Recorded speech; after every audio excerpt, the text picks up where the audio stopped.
That's not good. On here it's perfect.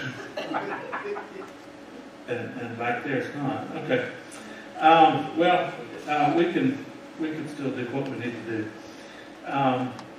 Let's start off by reading the first few verses together, and then we'll go from there. But one of the things that I'm trying to be careful to we do a longer study, not to bore people and whatnot. So this one I think will be the last one where we try to only just cover one chapter, unless there's a big chapter we might condense ahead of time and jump around a little bit and move forward a little more quickly, especially next week. I think we can cover a little more ground. So we're going to speed up a little bit, taking on some of this. But for now and for this lesson, there really is a great lesson. When you're talking about just a story, sometimes it's not really that complicated. It's not like Paul, where you could spend all your day on one verse. For example, I don't know how many of y'all want to spend the whole hour talking about Adonai-Zedek, the king of Jerusalem, or that kind of thing. So it's a story, and so we kind of move through it. We pick up some of the storylines, but I don't think we need to spend too much. There's not a whole lot of theology, in other words. It's a story, and it gives us a moral, but it's not theology. So I think we can pick up the speed a little and move on. But this is chapter 10. Remember last week, if you weren't here, the Gibeonites and several others, Joshua was told to go and wipe everybody out, and they found out that if they were a little bit further away, that they could form a treaty with Joshua. So they lied to him and said, "Oh no, we're from a long ways away." Well, he found out that they weren't, and so they made peace with them. And then they said, "Well, we've already signed an oath of truce, and so we'll keep our oath and keep the name of God sacred." Well, what you don't think about necessarily is how everybody else reacts to that. Okay, so now we know how Israel and Gibeon and all those people reacted, but everybody else is like, "Hey, they betrayed us." And now they're going to gang up against us. And so Gibeonites are getting ready to get attacked by everybody else in the area. You'd think they'd go after Joshua, but they don't. They go after who they think are the traitors. And so Adonai-Zedek, the king of Jerusalem, heard that Joshua had captured, completely destroyed Ai, killed its king just as he had destroyed the town of Jericho and killed its king. He also learned that the Gibeonites had made peace with Israel and were now their allies. So he and his people became very afraid when they heard this, because Gibeon was this large town, as large as the royal cities, and larger, in fact, than Ai. And so the Gibeonite men were strong warriors. So King Adonai-Zedek of Jerusalem sent messengers to several other kings, Hoham of Hebron, Piram of Jarmuth, Japhia of Lachish, and Debir of Eglon. Anybody's kids name that? I don't know that. So he said, "Come and help me destroy Gibeon." Now it's interesting. Why wouldn't they go after Joshua still? Gibeonites aren't attacking anybody yet. And so it's almost like they're seen kind of as the traitors. So he says, "Come and help me destroy Gibeon," he urged them, "for they have made peace with Joshua and the people of Israel." So these 5 Amorite kings combined their armies for a united attack. They moved all their troops into place and attacked Gibeon. Men of Gibeon quickly sent messengers to Joshua at his camp in Gilgal. "Don't abandon your servants now," they pleaded. "Come at once, save us, help us, for all the Amorite kings who live in the hill country have joined forces to attack us." If I were Joshua, I might be thinking, well, you lied to us, and now you're calling us for help. But that's what they did. To me, maybe it is a big fancy word, right? But audacity of them to think, "Hey, here I am. I'm gonna trick these people into signing an agreement." Once they sign an agreement, we're like, "Hey, you owe me." That seems odd to me. But Joshua and his entire army, including his best warriors, left Gilgal and set out for Gibeon. "Do not be afraid of them," the Lord said to Joshua, "for I have given you victory over them. Not a single one of them will be able to stand against you." How many times does God have to tell Joshua not to worry about it? Just about every time we've met, God's telling Joshua it's okay, he's got this. So Joshua traveled all night from Gilgal and took the Amorite armies by surprise. The Lord threw them into a panic, and the Israelites slaughtered great numbers of them at Gibeon. Then the Israelites chased the enemy along the road to Beth-horon, killing them all along the way to Azekah and Makkedah. And as the Amorites retreated down the road from Beth-horon, the Lord destroyed them with a terrible hailstorm from heaven that continued until they reached Azekah. The hail killed more of the enemy than the Israelites killed with the sword. All right. Y'all want a Hebrew lesson? Sure. Thank you. Yeah. David made a motion. Does anybody second the motion? All right. So here in verse 10, it says the Lord, and then there's 4 verbs. Okay? Threw them into a panic, slaughtered great numbers, chased the enemy, and killed them. In Hebrew, unless it specifically changes from one noun to another, that noun ought to own all 4 of those verbs. But because people don't think about God as chasing, killing, slaughtering, and the other things, they assign that to the Israelites. And so, depending on which version of the Bible, some of them are like, I don't know, we got to stick with God on this. God chased them. And God killed them. And some people are like, well, God may have done it, but he probably did it to the Israelites. So which is it? The Israelites obviously did it. It says they slaughtered people. But the way the verse reads, God did all of it. And then at the end of it, just in case you don't know, the hail killed more of the enemy than the Israelites killed with the sword. But what's the point of all of that? God. God is still their warrior. God fought for them. God chased the enemies down. And as much as God sometimes uses flesh and blood people, God did more by himself than he did through the flesh and blood people. So it's a great lesson about all of that. And so if we were to go back and look, I don't even think it's necessary. What's the point? I even clicked on it. It didn't go. There you go. God is Israel's warrior. Prayer is a miracle.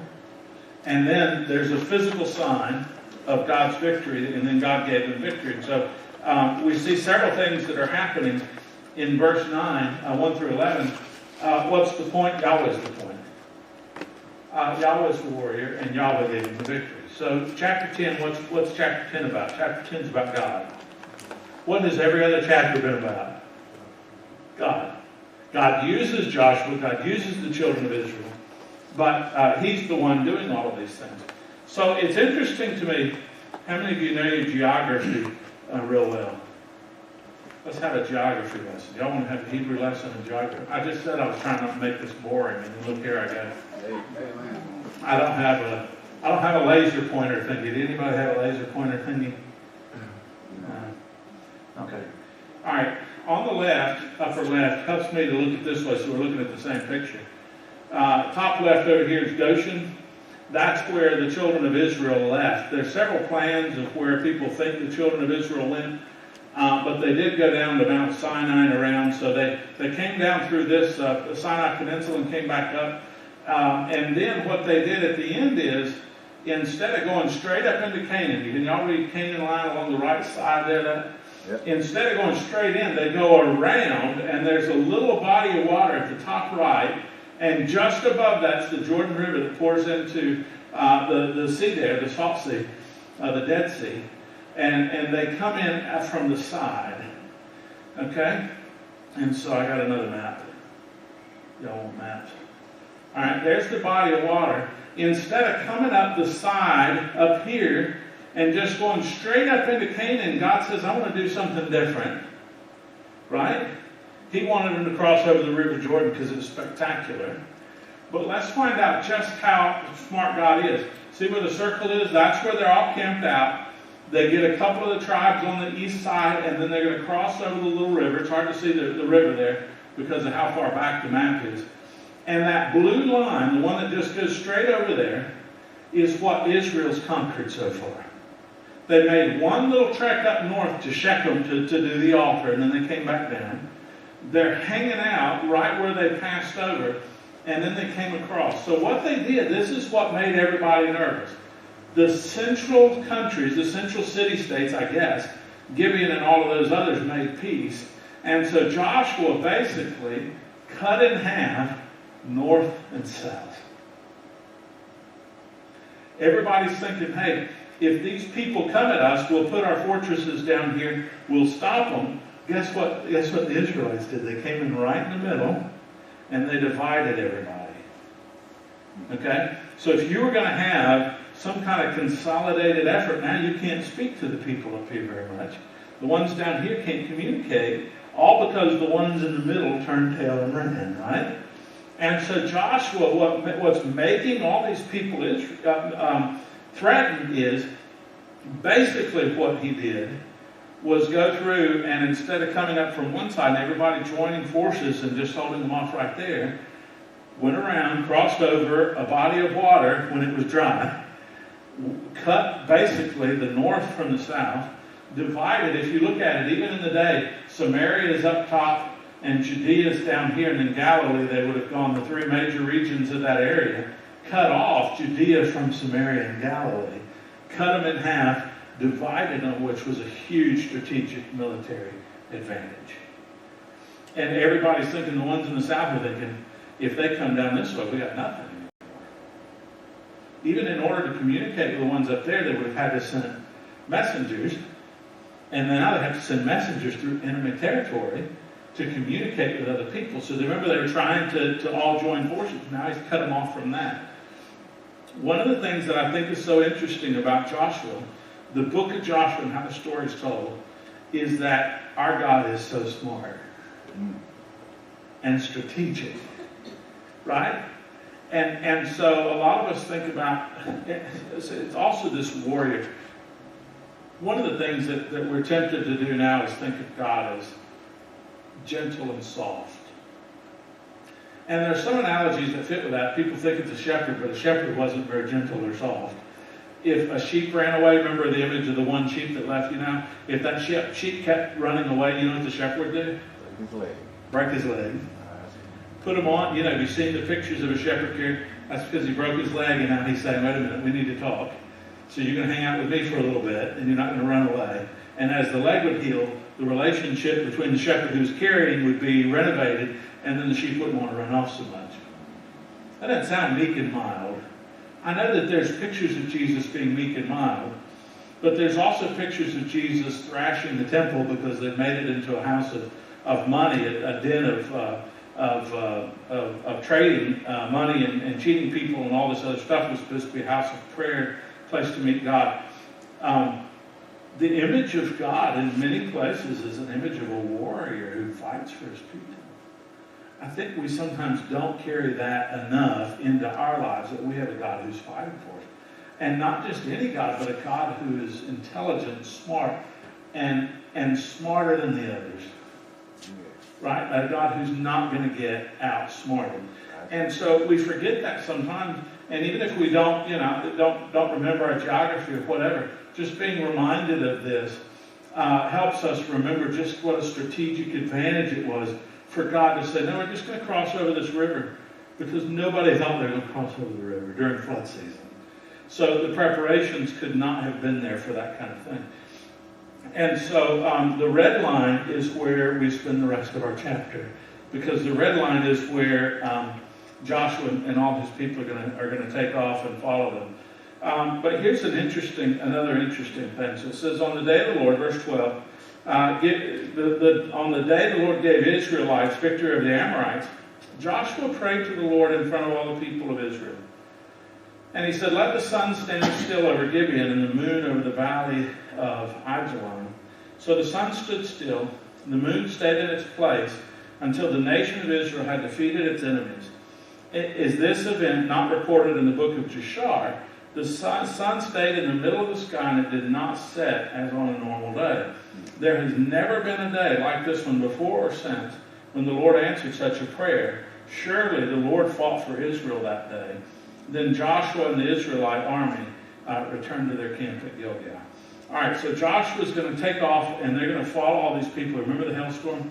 What's worse All right, so in battle way back then, now they have night vision and scopes and all this stuff you can see in the middle of the night. Back then at nighttime, you just called a truce, you went back to your camp, you recovered, and you started again the next day, right? What's worse, the hailstorm? Or you keep thinking that the sunlight's going to go down, and it never does. What are you going to be thinking? I'm not getting any sleep, right? The devastation just keeps ending. You keep thinking it's going to stop at some point, and it doesn't.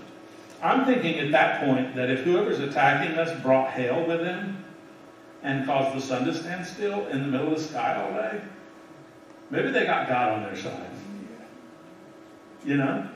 And so it's an interesting thing, that lesson that it provides. So this is interesting too. Wait a minute. All right, Joshua's prayer. On the day the Lord gave the Israelites victory over the Amorites, Joshua prayed to the Lord in front of the people, but this is what he said: let the sun stand still over Gibeon, the moon over the valley of Ajalon. What part of that was a prayer? He's really talking to, it's really clear in the Hebrew, he's really talking to the sun and the moon. They say it's a prayer because God controls that. But Jesus said, right, speak to that mountain, tell it to move, and it will if you have enough faith. But it's a prayer, but we're not talking to God, we're talking to our problem. Here Joshua's saying, hey moon, stand still, sun, stand still. But that's considered a prayer to God. I find that fascinating. That he's praying, but at this point, Joshua's taking kind of control of that and telling the sun, something that's in God's purview, that God created, to stop or start when he wants it to. How many of us feel that bold? Hey, I could have an advantage if the sun would just stay out a few more hours. Sun, stay out. God, you got that? I just told the sun. You hear that, God? It's a prayer in front of everybody. Right? But that's what happened to him. I'm sorry? He had a lot of faith too. He had a lot of faith.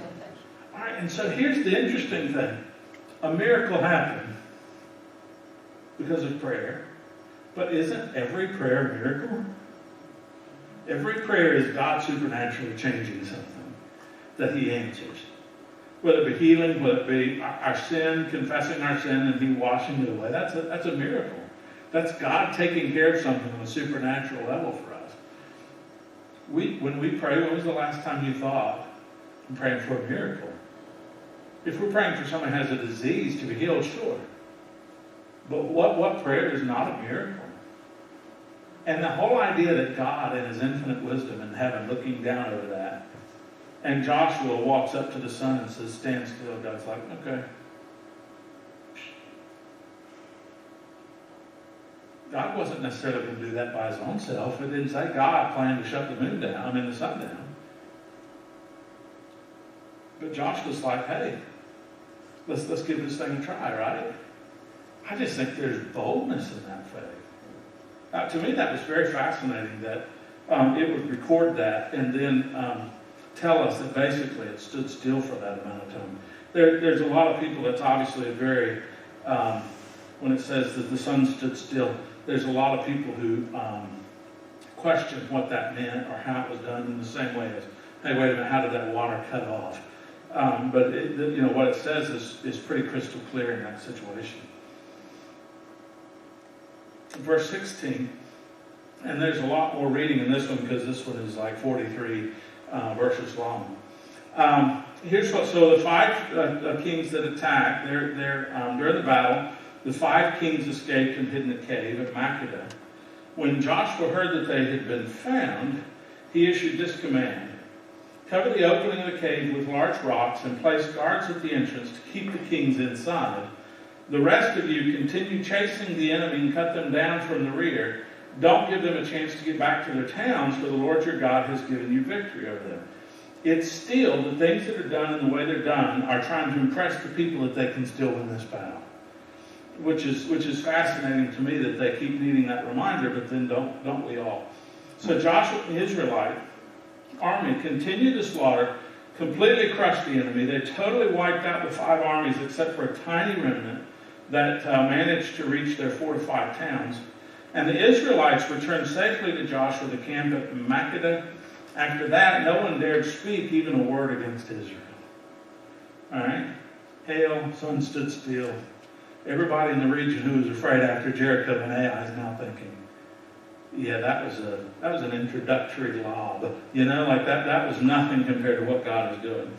So Joshua says this, okay, remove the rocks covering the opening of the cave and bring the 5 kings to them. So they brought the 5 kings out of the cave, the kings of Jerusalem, Hebron, Jarmuth, Lachish, and Eglon. When they brought them out, Joshua told the commanders of the army. All right, Joshua kept needing to be reaffirmed. Now it seems like he's bold because he prayed for the sun to stand still. He finally received the message. But now he's bringing along his commanders, and this is what he tells them. All right, come and put your feet on the king's necks. And they did as they were told. And Joshua said, don't ever be afraid or discouraged. Joshua told his men, and he's finally got it. Now he's able. So now this is what Joshua said. Be strong and courageous, for the Lord is going to do this to all your enemies. So he has finally that confidence, and he's trying to share it with everybody else around him. So then Joshua killed each of the 5 kings, impaled them on the 5 sharpened poles, and they were hung until evening. A lot of people think, okay, well, there's more violence, and why the whole thing about bringing the commanders in? You got the kings down there, and each of the commanders has to come up and step on the neck of the king. Why?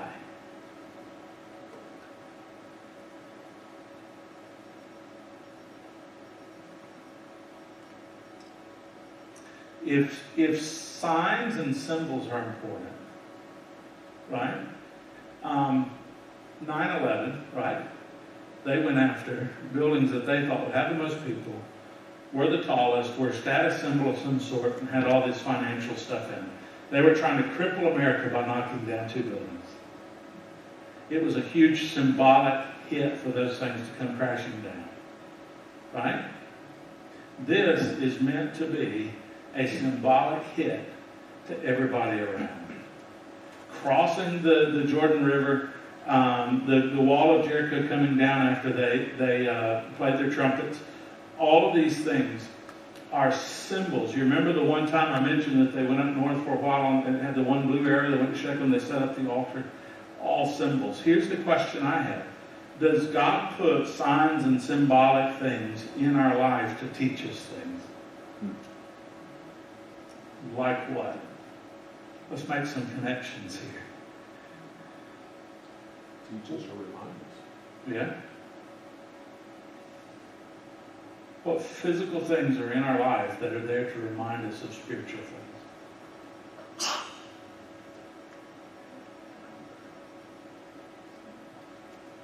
I think, huh? About a rainbow. Yeah. What for Noah? It was a physical thing that reminded him about something spiritual. Absolutely. I think even when Jesus said, and this is, I know we were kind of friends in this room, but when Jesus said, had the Last Supper, and he said, go do this, remembering me, he was telling them to do a physical thing to remind them about something spiritually. The baptism, John the Baptist went around baptizing everybody. It was a physical symbol that was teaching them about dying to themselves and being reborn. Right? And so, in many ways, and we don't use this word all the time, but in many ways it was a sacrament. It was sacramental. It had the image, it had this symbol. What other things are physically in our life meant to teach us about God? How about the family unit? God calls himself a father on purpose. And he sets up the family in a certain way. If we tear down the family in that way, and I'm not saying we're all perfect or we all fit the model or fit the symbol, but the symbol's supposed to teach us about the role of the father. And if we willy-nilly discount the structure of the family, then we forget God as our head. That's specifically what that's supposed to teach us. What about marriage? A physical thing in our life is supposed to teach us about our relationship with God. God's the groom, we're the what? As the church. We're the bride.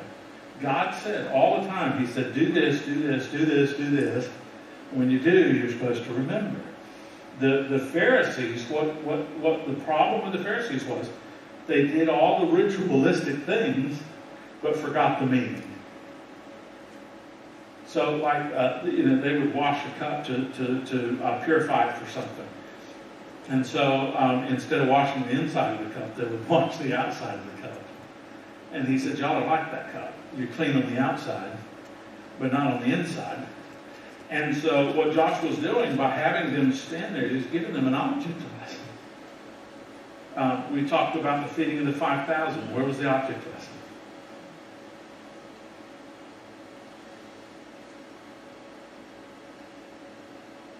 Feeding of the 5,000 was an object lesson, but at the end of it, 12 baskets, 12 disciples, each one carrying away an object lesson, a physical reminder of what God had done on the spiritual thing.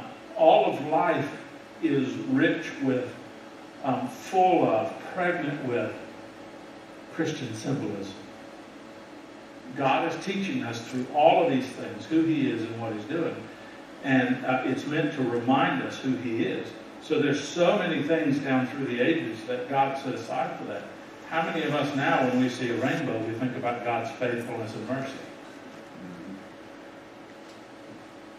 Right? And so there are all those things around us. And again, we see the physical, we feel the physical, we have a hard time seeing, in fact, we don't see, we need faith to understand what we don't see. And we need faith to understand and feel what we don't see. And so God offers these connections all along the way.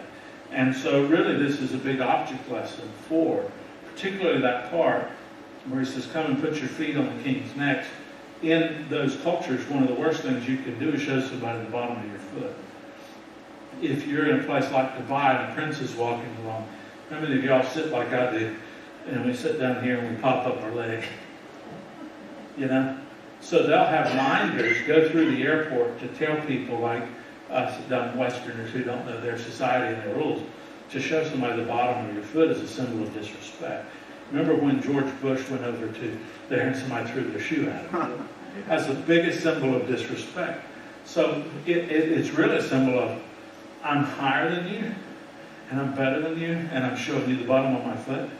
And so what Joshua's doing is saying, hey, listen, these people are under your feet. You've got the advantage because God's given it to you. And so for them, that would have been a highly symbolic thing. Verse 27, the sun was going down finally, right? Joshua gave instructions for the bodies of the king to be taken down from the poles, thrown into the cave where they had been hiding. And they covered the opening of the cave with a pile of rocks, which remains to this day. So all of those things that have been happening are symbolic and helpful in all of those things. So the sign of victory for them was the putting the feet on the necks and doing those things. Do you remember what Reggie said Sunday? He's tired of singing victory in Jesus and walking away like losers. We serve a warrior God who is a winner. Right? We sing things like victory in Jesus, and then we wonder where the victory is. Because we walk away, sometimes we're not living victorious lives. Recovering the idea of God as a strong, here's what I read one person, they were talking about this. He says, we've so domesticated Jesus that the image that we have of Jesus is a guy who could be selling hand cream instead of a warrior. Look at Revelation. How does Jesus come back? He's riding his horse. He's fighting wars. Right? He's winning. It's not necessarily. Now there's a meekness about Jesus. There's that balance there. But there's also that sense that he captured death, hell, and the grave. Right? And so we don't serve a meek, weak God in that way. We serve a strong God. So that same day, Joshua captured and destroyed the town of Makkedah. He killed everyone in it, including the king, left no survivors, destroyed them all, killed the king of Makkedah as he did the king of Jericho. Then Joshua and the Israelites went to Libnah and attacked it. There too the Lord gave them the town and the king. He killed everyone in it, leaving no survivors. Then Joshua killed the king of Libnah, as he had killed the king of Jericho. From Libnah, Joshua and the Israelites went to Lachish and attacked it. Here again the Lord gave. What does it say every time? Here again the Lord gave. Here again the Lord gave. Here again the Lord gave. Lachish, Joshua took it on the second day, killed everyone in it, just as he had done at Libnah. During the attack on Lachish, King Horam of Gezer arrived with his army to help defend the towns, but Joshua's men killed him and his army, leaving no survivors. So Joshua and the Israelite army went on to Eglon and attacked it. They captured it that day, killed everyone in it, completely destroyed everyone, just as he had done at Lachish. This is getting somewhat redundant and repetitive, but that's the point. From Eglon, Joshua went to the Israelite army went back to Hebron and attacked it. They captured the town, killed everyone, including the king, leaving no survivors. They did the same thing to all the surrounding villages, just as they had done at Eglon, completely destroyed the entire population. Joshua and the Israelites turned back and attacked Deborah.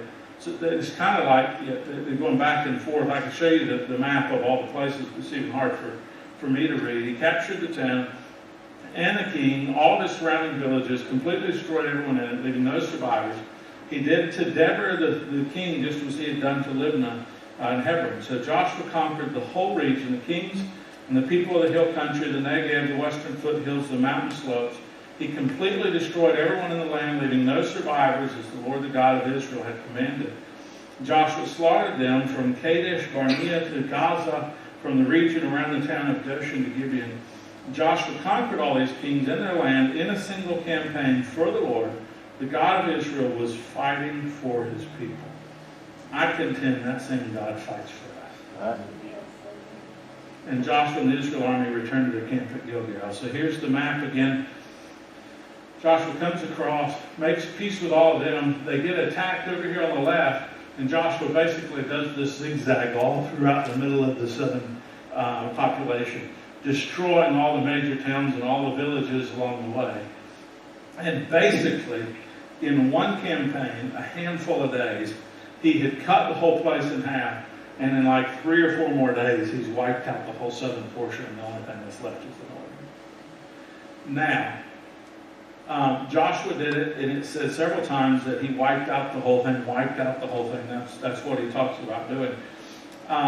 When you take over the book of Judges, one of the things that's interesting in the book of Judges is that Judges chapter 1, right there at the beginning, it says, in some of these regions too, that when the individual tribes went to their own area, they still had a little bit of cleanup work to do. So Joshua went down the middle of it, and there might still have been on the outer edges.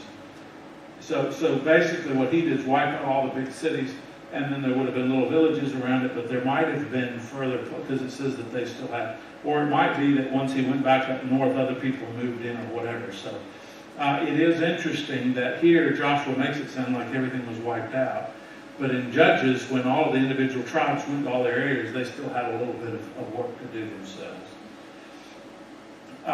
And so that's chapter 10 of Joshua. So we can't even probably, nope, we're not going to be able to see that.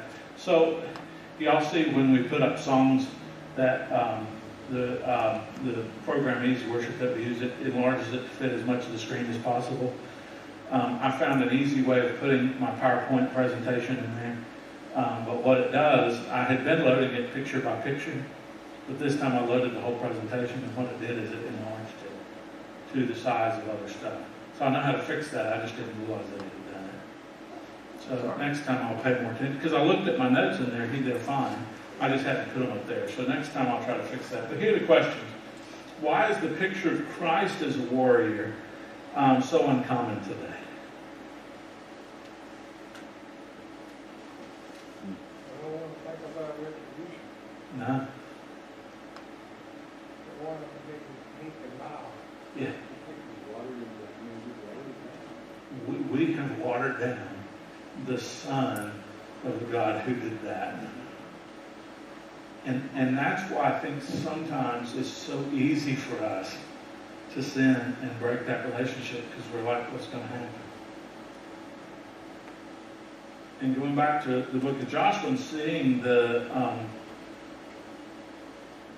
way that God said completely wipe that out. we forget that God. I think it's easy for us to dismiss that.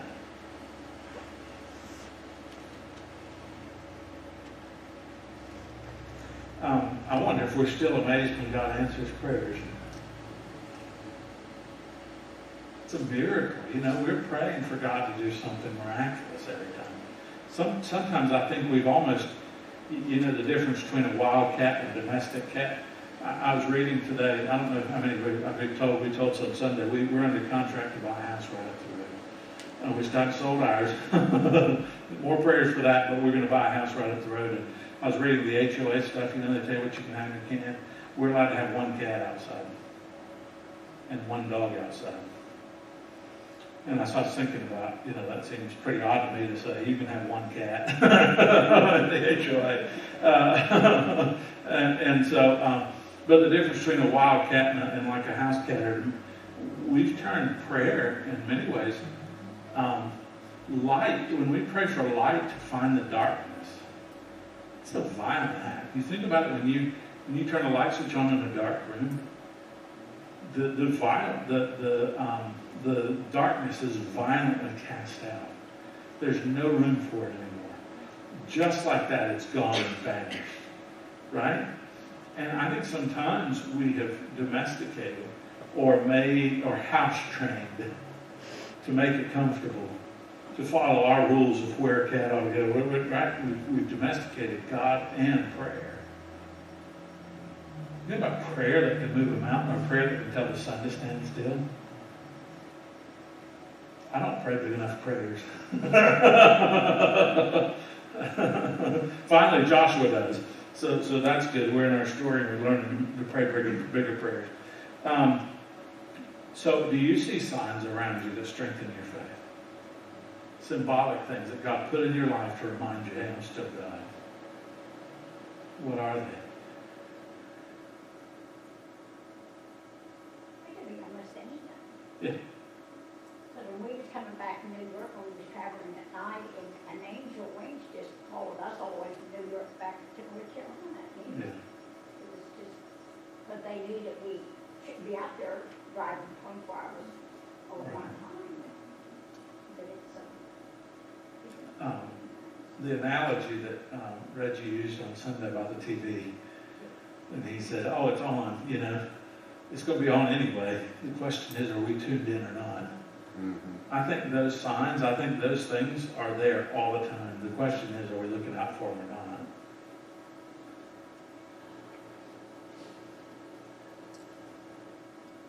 Any other questions? Any other thoughts about Joshua chapter 10?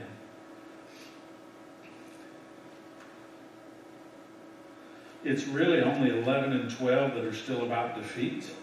After that, they divide up the land and begin to live in it. So we're probably going to cover the rest of the battles next week and then move on to them settling in the land and living and dividing it up and all of that kind of stuff. So I think that'll be good and fun. Been a long evening. Everybody's kind of sleepy. I am too. I about fell asleep in my office before y'all got here. I just leaned back, put my feet up on the desk, and thought, boy, I could sleep. Mm-hmm. Well, let's close with a word of prayer, and then, it's 7:55. I thought we were getting out early. We're not really. Heavenly Father, we're thankful for this evening, for the lessons of Joshua, for the strength and the courage, and maybe tonight even a little bit of boldness that we're catching wind of, that maybe we need to tag on to, and as we develop our faith, maybe we see ourselves as Joshua. Maybe we don't need to be told every time to the reassurance, but maybe now we're bold and we can start sharing that reassurance with those around us and showing them the signs of the victory that you want for us in our lives in so many different ways. Bless us in that, and bless those who are here as they go home, and keep us all safe until the next time we join back here together. We pray in the name of Jesus Christ. Amen.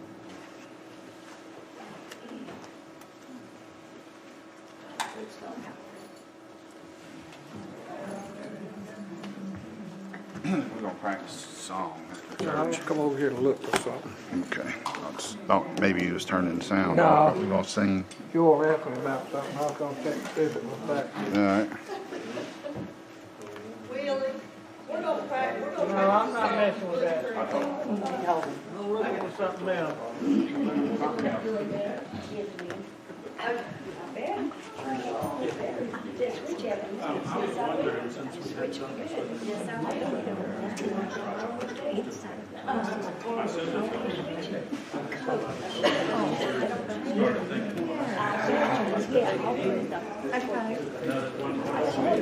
Wake up. Take care. Good to see you. And you gotta be down to teach it.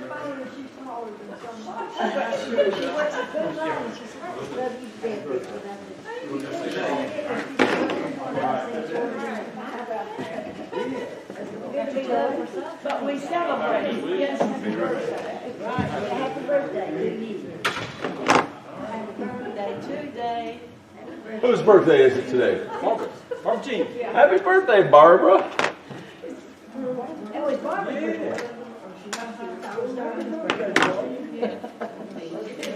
Hey, girl. It ain't my birthday. Oh, it ain't. Well, say mine either.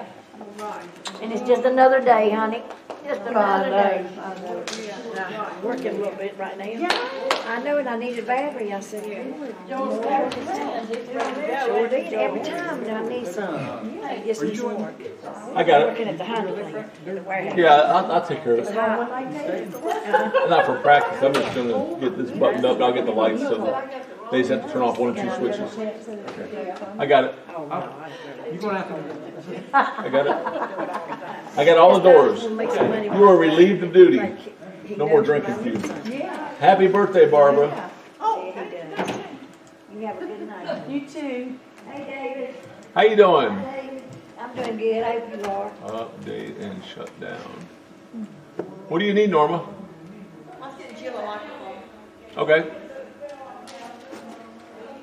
Did we not take the batteries out Sunday? I'm putting them in. Oh, We're gonna practice. what are we practicing?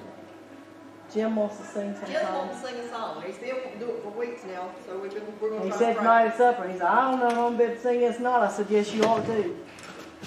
So don't give them a choice. That's the way to be. I said, you were the You asked me one. a long time ago. He I said a long time ago. I said, you were the one wanting to do this. You are going to do this. So I guess we can count on Jim to turn all the lights It don't off? matter. Say what? We can count on Jim to turn all the lights off? Yeah. Yeah. What about the camera? He's still recording, I think. Oh. It says the red light's on up there. Does he have it streaming? I'm gonna watch what I say. He is streaming. We are still live. Well, he needs to cut it off. It doesn't get any sound or much sound because if it doesn't go through a microphone. But I'll remind him. Oh, gosh, my body's so sore.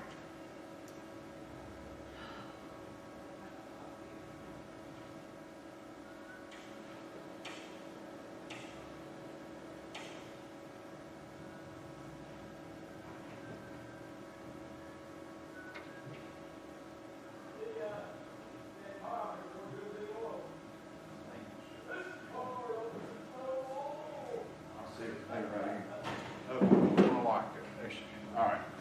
I'll get y'all. You special music Sunday? Yeah. You don't know. She don't know. What do you mean you don't know? Say what? Been on the gym for Yeah. Yeah. We're doing it. He said, I don't know. Okay. Which mic you gonna sing with? You sing with the blue one? No, mine's the. You getting ready to leave, aren't you? Yeah, I'm gonna leave. You don't need me, do you? No, you got a long ride. I just got to get they're having trouble here in the monitors and everything, so I got to get that set and then get up there and finish it. Yeah, I played with enough of that to play with the monitors. Yeah, I can't remember which set of monitors and which. Did you get what you wanted? I'm thinking, I had it written down on a piece of paper, oh, you gone. We'll take some parts off of it or something like that. He's letting you test drive this. That's not good. Just need to pay him. Get it over with. I was thinking that, we were gonna About letting- negotiate on his saw between me and him. Well, A and B I'm the elder, conversation. I'm the See your elder of way out. spiritual life. I'm trying to make sure the pastor doesn't get abused. Yeah, well, he'll let you know if it happens. Yeah. Tammy seems to be on my side on this one. Mine's blue. Say that again?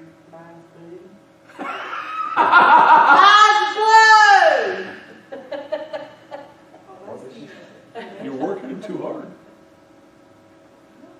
Maybe it was the text. What did she say? That's what she said. You're working Daniel too hard.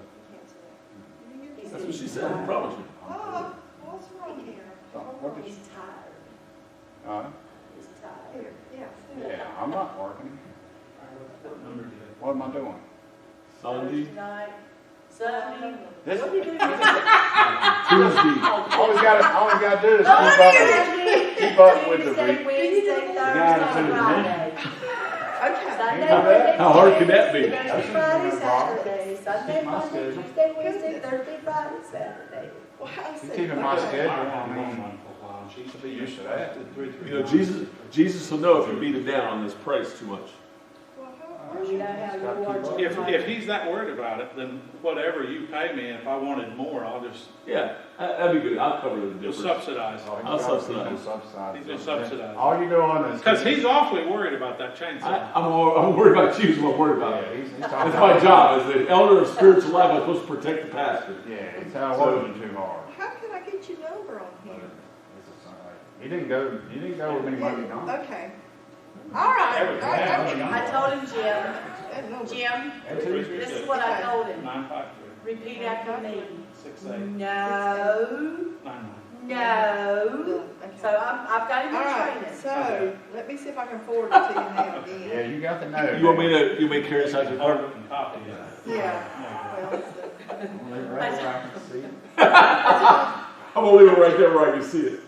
I told him I had to give him and Norma both in training. We'll talk in the morning. No. I You got that have a down. low threshold. If somebody owes me something or thinking I got gypped by something, I just don't. I'm more afraid of gypping him than I am of him getting. Yeah. He's not afraid of gypping you at all. It never crosses his mind. This is penny pinch and pike. I just said I was Okay. gonna give you a low ball offer. Let me see how much it's worth. Where were you at on that? See, he's gonna So go he home don't and know. realize that the retail's about 130 more than the price they asked for. He's gonna be I like, said, I turn don't the know. fire, but I didn't have his phone number. Look, see what is. If you look for a used one like So that, here's what he's trying to do. He's trying to negotiate your saw for a chair that the church would buy anyway. So that's a chair. I gotta get you a chair. But that's my saw. The chair is the church's chair. Right, yeah, I don't know, what's he talking about? what you were talking about. I still think that, you know, A, B, C, your way. It's not, this whole transaction don't have nothing to do with it. Jim, how you get up here? Alright. They took my piece of paper and, I was gonna check the monitors. Well, let's just see. Well, she can't hear. I did. Tested 1, 2. He was too busy. Can you hear her in the monitor? Yeah, I can hear. Okay. Tested one. Alright. Wait a minute. Tested 1, 2. Okay. Can you hear her in the monitor? Yeah. Okay. Alright. So Jim, do you want to do the verses on this? I mean, can we come in on the chorus? There's 3 verses. Now, I was thinking we sing it all at the same time because I'm not really sure how well I'm gonna be able to sing. I was thinking we would sing it all together.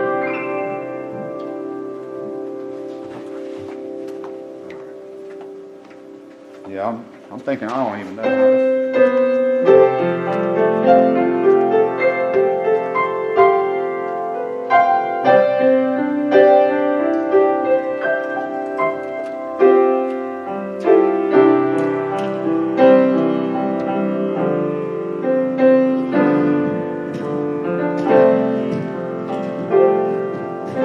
I got Sky King. Yeah, let me get, you got the words? Yes. I need to get my words. You gotta get what? Get the words? Well, you got it right here. You might not want to share with me. Almost back in. No, no, no, no, no. I want to share Mike. Hey, did you turn that TV on? Did you turn that thing on? Still taping?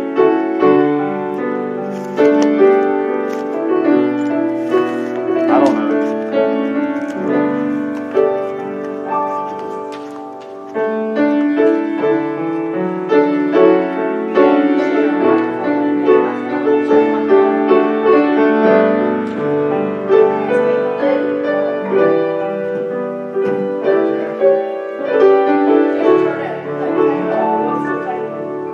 Oh, no. Yeah, I think I did. It was a while ago.